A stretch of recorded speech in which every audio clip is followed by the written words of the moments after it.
I would really appreciate it if you could go and just quickly like and subscribe the podcast on whatever you're listening to, whether this is YouTube, Spotify, Apple, and honestly, there are so many more, and I'm not going to bore you with naming them, but it really helps out the podcast. So if you could just go do that, if you're feeling generous, it means a lot. Thanks. Welcome back to another episode of the 20s Survival Guide. This is your host, Emily Astley. If you're new here, hey, this is a great episode to start on, and I just want to say thank you for tuning in and welcome to our little community. But if you're a returning viewer, also, we love to see you back. I'm so grateful that you're a loyal listener. You are going to enjoy this episode. I had a thought the other day, and I don't know why, but I'm sure you guys know who Emma Raducanu is. And she is pretty much 22 probably, basically my age. And I just thought, oh my gosh, this girl has got so much done and she's living such an incredible life and she's only in her early 20s. How am I going to get there? What have I done? And I just started belittling all of my achievements and thinking if I'm not Emma Raducanu, like I've just not made it in life and it's just too late. And then I started to realize that I was just so encapsulated by comparison and it was thieving me of joy. So in this episode, I am going to talk about why comparison is a thief of joy, especially in your 20s, and also how you can avoid comparison. Techniques, tips, things that we can do to stop comparing ourselves to others. So let's talk about this because I'm about to go on to 5 tips which I have found and researched and curated and spent lots of time thinking about, which can help you stop comparing yourselves to others. We all deserve to be happy. So without further ado, let's get into the episode.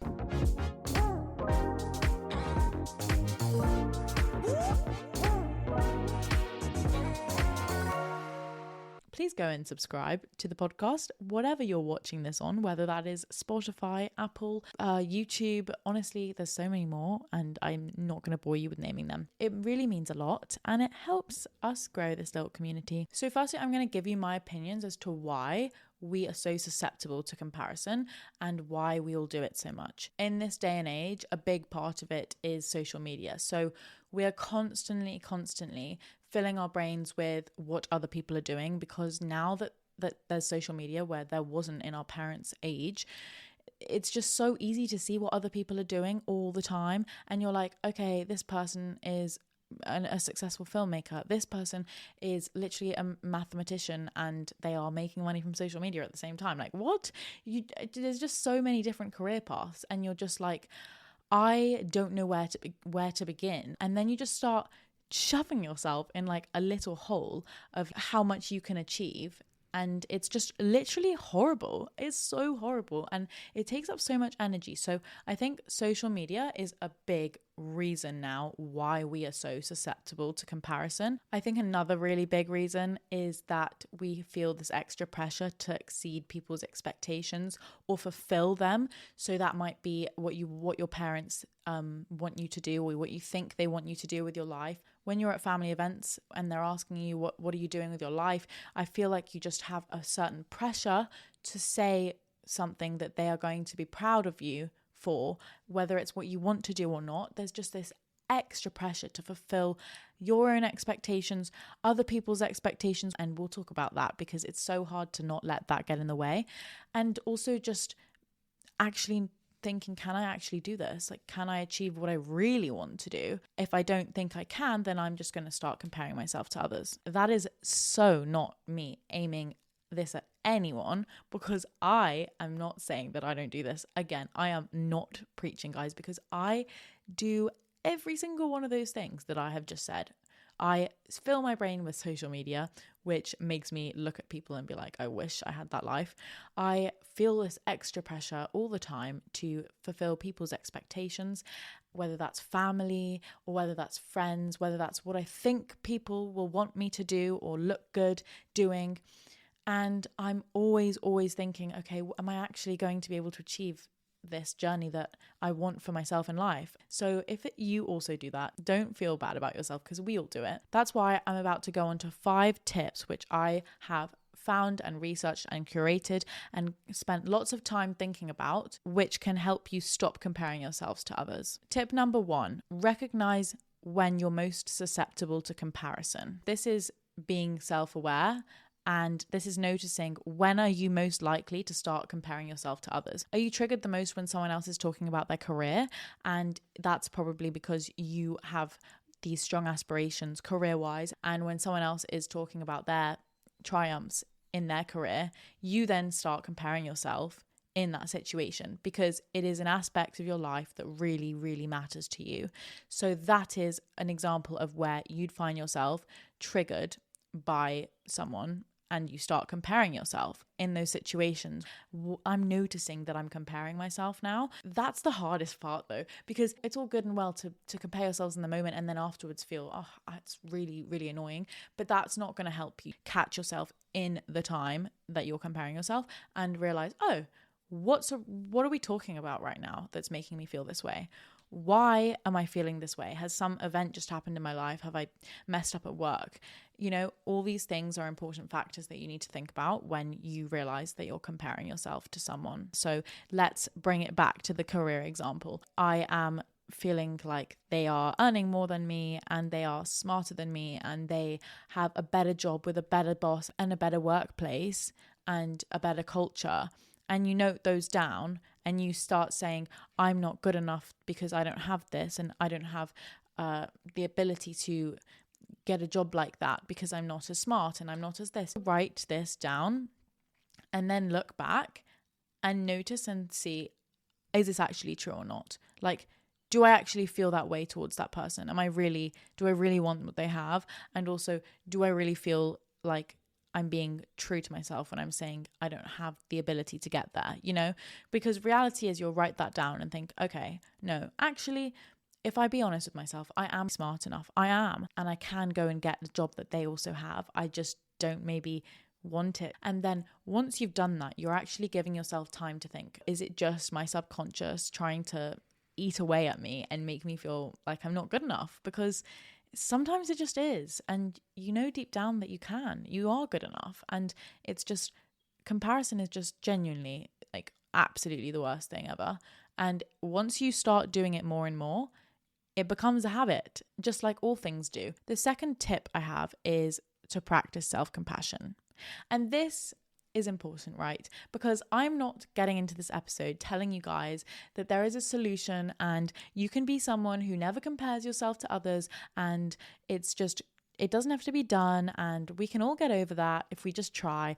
No, let's also be realistic because that's really important. And the reality is that I don't believe anyone who says that they never compare themselves to others. It is just inevitable. And it is something that we are all facing and we're probably going to face for the rest of our lives. And it's shit. It's actually terrible. But when you're comparing yourself to others, just remember to be kind, like speak nicely to yourself. Genuinely, I know it sounds crazy, but this is actually a really interesting thing that I've learned in the past couple of weeks.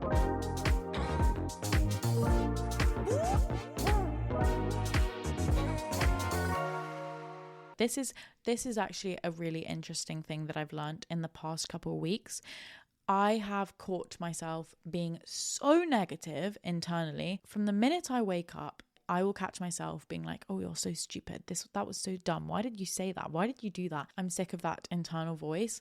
So now I'll even speak to myself. It's kind of weird. But every time I have that voice that infiltrates into my head, I will literally stop myself in an internal conversation and say, no, Emily, no, that's not true. You know that's not true.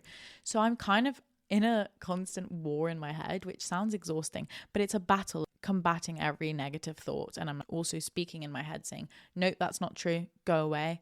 And just then getting into a habit of flushing away those thoughts because you've got to be nice to yourself. Point number 3 is also really important, and this is considering other perspectives. And what I mean by this is if you catch yourself comparing yourself to others, you need to remember that their life isn't perfect because we all know that everyone has their own shit, whether it's family stuff. So when people show up on social media and they make themselves look really perfect with the perfect little life that you just want to punch a wall and be like, you're so annoying.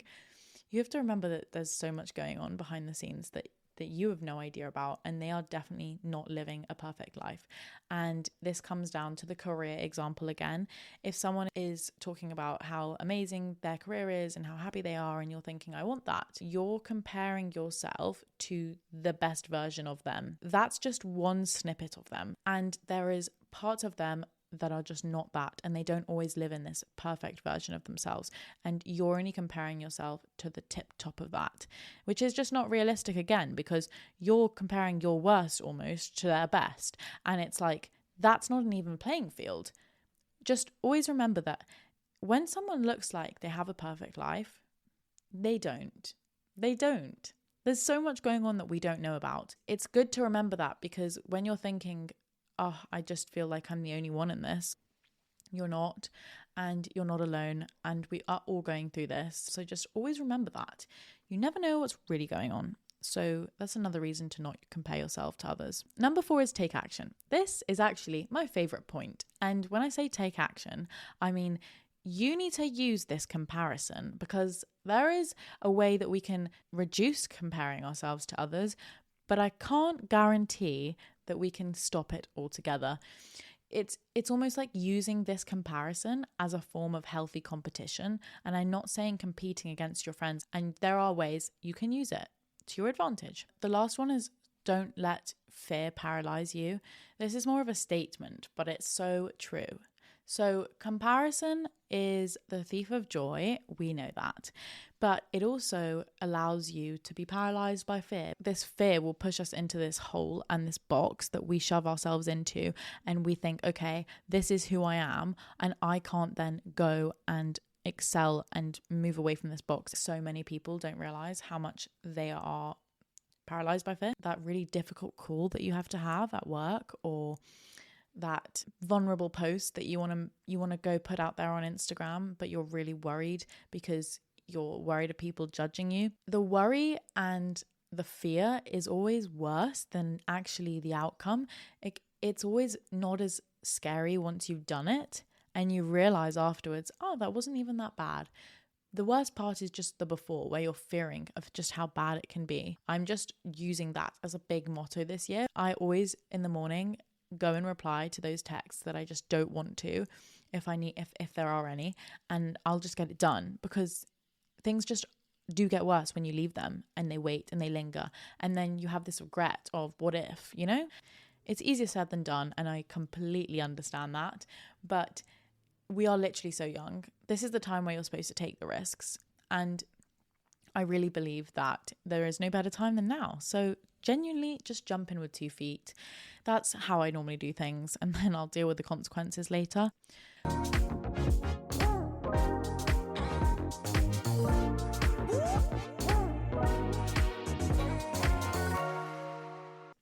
So wrapping that up, the 5 top tips to help you stop comparing yourself to others to an extent were: number 1, recognize when you're most vulnerable and susceptible to comparison. Number 2, practice self-compassion. Number 3, considering other people's perspectives. So considering the fact that other people might not be as happy behind the scenes as you think they are. Number 4, take action. So use this comparison as motivation to go and live and fulfill the life that you want. And number 5, don't let fear paralyze you. If you're feeling kind of low or in a vulnerable place right now, and you're starting to get down that deep, dark hole of comparison, use these tips. Try them out. If they don't work, come back to me. I think all of it really leads back to the thing that I drill on about all the time, and everyone is probably sick of hearing me talk about this, but that is getting out of your comfort zone, guys. That's my motto. So just remember that every time you get out of your comfort zone, good things are going to happen, and you'll then get stronger. You'll then compare yourself less, hopefully. And if you do, just be kind to yourself, because it's already hard enough out there. Life is difficult enough that you don't need to start making it harder for yourself. I hope that's a bit of self-love, motivation, reminder. You are your own person on your own journey, not anyone else's journey. Have trust and faith that you're doing the right thing. Being in your 20s is so hard, and we were sold a dream that's not true, which means that your 20s are way harder than you thought. But that's okay because we're learning and we're growing together, especially in this little community that we've got here. So I hope you enjoyed this episode and found it useful. I would love to hear if you did.